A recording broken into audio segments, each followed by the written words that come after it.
형제와 여러분 안녕하세요. 오늘은 9월 3일 월요일 메시아의 길 구원의 길이라는 제목으로 누가복음 18장 31절부터 43절까지를 묵상합니다. 31절 예수께서 12제자를 데리시고 이르시되 보라 우리가 예루살렘으로 올라가느니 선지자들을 통하여 기록된 모든 것이 인자에게 응하리라. 자, 예수님의 모든 말씀과 결정과 행동의 선택이 십자가 사역에 집중되셨음을, 그래서 우리가 그 예수님의 사역과 삶을 보면서 우리도 하나님께서 우리에게 주신 그 사명에 집중해야 됨을 오늘 볼 수 있습니다. 그래서 12제자들을 통해서 십자가를 준비시키십니다. 12제자들에게 우리가 예루살렘으로 올라가면 나 혼자 올라가 십자가 진다고 말씀하시지 않으시고 우리가 예루살렘으로 올라가고 이 모든 것이 선지자들의 말씀에 이미 구약에서 많은 선지자들이 선포했던 그 하나님의 사역의 완성, 십자가의 모든 일들, 메시아가 오셔서 하나님 나라를 이루어갈 것이라는 모든 것들이 이제는 보여진다는 것을 말씀하시죠. 자, 그래서 예수님은 구약의 예언의 말씀대로 움직이셨고요, 말씀대로 살으셨습니다. 예수님의 그 십자가 사역은 하나님께서 이미 계획하셨어요. 그래서 선지자를 통해서 이미 계획들을 보여주셨습니다. 그리고 예수님이 오셔서 이 땅에 오셔서 실행하신 것이죠. 32절 33절 인자가 이방인들에게 넘겨져 희롱을 당하고 능욕을 당하고 침뱉음을 당하겠으며 그들은 채찍질하고 그를 죽일 것이나 그는 3일 만에 살아나리라 하시되. 자, 예수님께서 십자가를 지시기 위한 많은 고통과 고난을 당하심을 말씀하십니다. 십자가는 반드시 고난과 고통과 동반합니다. 그리고 죽음으로 마무리됩니다. 그들은 채찍질하고 그를 죽일 것이나 죽지 않으면 살지 못하기 때문에, 죽지 않으면 많은 영혼들, 모든 인류에 향한 모든 죄악들을 해결할 수 없기 때문에 십자가 죽음을 선택하신 것입니다. 그리고 3일 만에 살아나시리라. 자, 죽은 후에 3일 만에 부활하신다는 것은 이제 부활을 통해서 승리하시고 어둠의 세력들 선포하고 승리하시고, 그리고 그 모든 어둠의 그 세력의 그 괴계와 죽음의 사슬을 깨시고 그리고 승리하심을 선포하시면서 구원을 완전히 선포하신 것입니다. 자, 그렇기 때문에 십자가는 고난과 고통과 죽음과 그러나 부활과 승리가 있다는 것. 그래서 우리가 하나님께서 주신 사명으로 이 땅을 살아갈 때 많은 고통과 어려움들이 있습니다. 말씀대로 살아가고 그 사명을 이루기 위해서 내 라이트과 내 모든 어떤 자아를 죽여갈 때, 그때 우리는 하나님의 뜻을 이루어질 수 있는 것이죠. 그래서 내가 죽기 전에는, 내 자아가 죽기 전에는 우리는 우리 사명을, 우리 십자가를 이룰 수 없다는 것입니다. 자, 그래서 주님으로 인한 십자가를 통한 결실이 여러분의 그 십자가의 어떤 부활과 그 모든 것을 보면서 우리의 사명을 따라, 그러니까 하나님께 주신 사명을 따라 우리가 어떻게 살아가는지를 여러분 돌아보시기 바랍니다. 34절 제자들이 이것을 하나도 깨닫지 못하였으니 그 말씀이 감추었으므로 그들이 그 이르신 바를 알지 못하였더라. 예수님은 31절에 보면 우리가 예루살렘으로 올라가노니 하고 이 십자가 사역에 동참해서 함께 보고 그리고 그 다음을 준비하기 위해서 하셨는데 제자들은 하나도 깨닫지 못했다 그랬습니다. 왜일까요? 그들의 마음과 생각은 여전히 정치적인 메시아, 통치자, 왕으로 오신 예수님. 그래서 예수님께서 이 모든 것을 정리하실 때 자기들이 함께 예수님과의 권력자가 되어서 이 땅을 다스리는 어떤 그런 꿈만 계속 꾼 것이죠. 자기 자아들이 강하니까, 자기 생각에 꽉 잡혀 있으니까 예수님의 그 십자가의 죽음과 고난을 이해하지 못한 것입니다.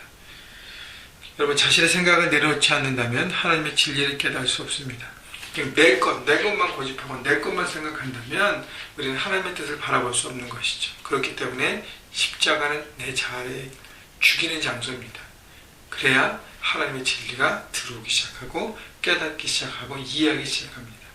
말씀이 감춰진 것이, 말씀 자체가 감춰진 것이 내가 내 자아가 그렇기 때문에 내 안에서 말씀이 가려진 것이라고 우리가 이해해야 하는 것입니다.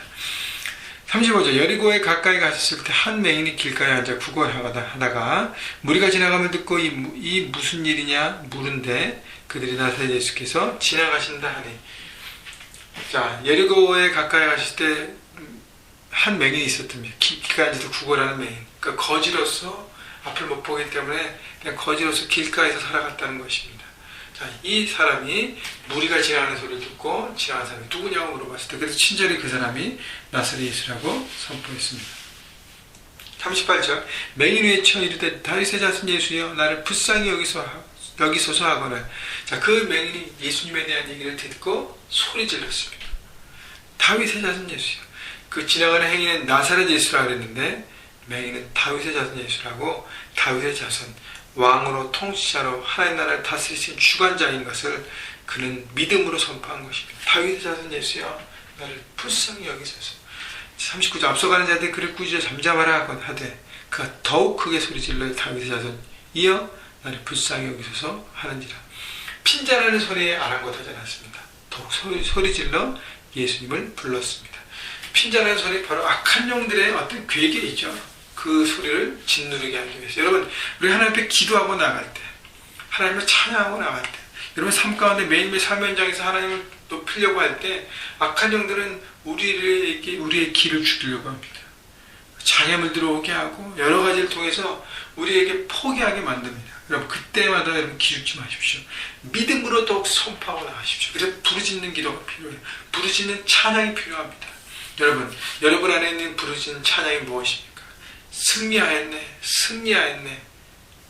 우리는 보혈로 서리라, 보혈의 능력으로 서리라, 승리하였네, 승리하였네. 선포하면서 나가요. 이럴 것이 예수 그리스도의 이름으로 승리 선포할 것이고 외칠 때 여러분 악한 영의 교회가 파괴될 것입니다. 여러분 그래서 부르짖는 찬양도 필요하고 부르짖는 기도도 필요해요. 그래서 고백으로 나갈 때 여러분이 세상을 이겨갈 수 있는 것입니다. 40절 예수께서 머물러 서서 명하여 데려오라 하셨더니 그가 가까이 오매 물어 이르시되 내가 무엇을 하여 주기를 원하느냐 이르시되 주여 보기를 원하나이다. 예수님은 단순히 병고침이 아니라 이 맹인의 영혼에 회복을 시켜주기 원하셨어요. 그래서 대화를 하신 것입니다.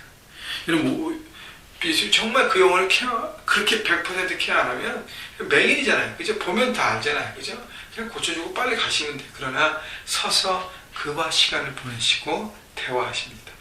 여러분 거지로 쓸쓸히 홀로 살았던 이 맹인 아무도 그의 영혼에 대한 관심을 보여주지 않았어요.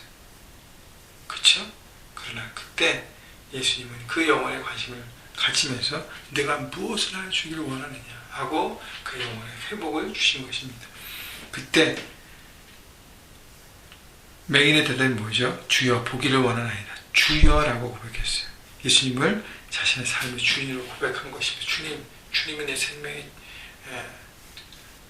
생명의 구원자십니다. 주님만이 내 모든 것을 할 수 있는 유일한 하나님이십니다. 라고 고백한 것입니다. 그때 40일 예수께서 그에게 이르시되 보라 내 믿음이 너를 구원하였느니라 하시니라. 이 맹인의 믿음을 칭찬했어요. 여러분 이 맹인은 뭐 배웠나요? 아니에요. 간절한 목마름이 있었다는 것이죠. 하나님을 향한 마음. 그것이 예수님의 그를 칭찬하신 것입니다. 43절 꼭 보게 되어 하나님께 영광을 돌리며 예수를 따르니 백성이 다 이를 보고 하나님을 찬양하니라. 보게 된 후 그의 삶의 선택은 뭐예요? 하나님의 영광을 돌리고 찬양했습니다. 10명의 문둥병을 고침받은 사람 중에 한 명만 돌아서 주님 앞에 감사했잖아요. 나머지 그냥 자기 것이 나왔으니까 그냥 그걸 병이 났고 내 목적이 이루어졌으니까 갔습니다. 그러나 이 맹인은 하나님을 찬양해서 그리고 나서 예수를 따랐습니다. 자신의 필요만 채우고 자신의 길로 가는 것이 아니라 하나님께 영광을 돌리고 주님을 따르는 제자의 삶을 선택했습니다. 여러분 우리의 삶의 문제 해결의 문제는 뭐냐? 문제 해결의 목적은 뭐냐면 그것이 해결되고 끝나는 것이 아니라 우리 영혼에 대한 문제가 해결되고 내 삶의 방향이 바뀌고 그리고 하나님 외에 내 삶을 드려야 하는 것입니다. 그것이 바로 주님을 만난 목적과 그것의 결과물이 될 것입니다. 여러분 이미 우리는 주님의 자녀가 되었습니다. 하나님은 늘 찬양하시고 인생의 장애물들을 만날 때마다 믿음으로 선포하고 돌파하십시오. 또 하나는 여러분 우리의 하나님께서 우리 주신 사명의 길이 여러분 삶 현장에서 주님의 뜻대로 주님의 믿는 믿음 가운데 하나님의 말씀의 그 원리로 살아가는 건 어려울 수 있습니다. 그러나 십자가 고난을 바라보시고 주님께서 그렇게 하신 것을 바라보고 오늘도 우리 안에 있는 모든 어려움들 잘 품으시고 그리고 부활의 주님 승리하신 주님을 바라보고 오늘도 승리를 선포하고 현장 가운데 승리하시는 또 오늘 연휴잖아요. 여러분 가족들과 함께 쉬면서 회복하면서 하나님 안에서 함께 하루를 누리시는 하루 되시기를 그래서 내일과 다음 주를 준비하시는 여러분 모두가 되시기를 주님의 이름으로 축원합니다.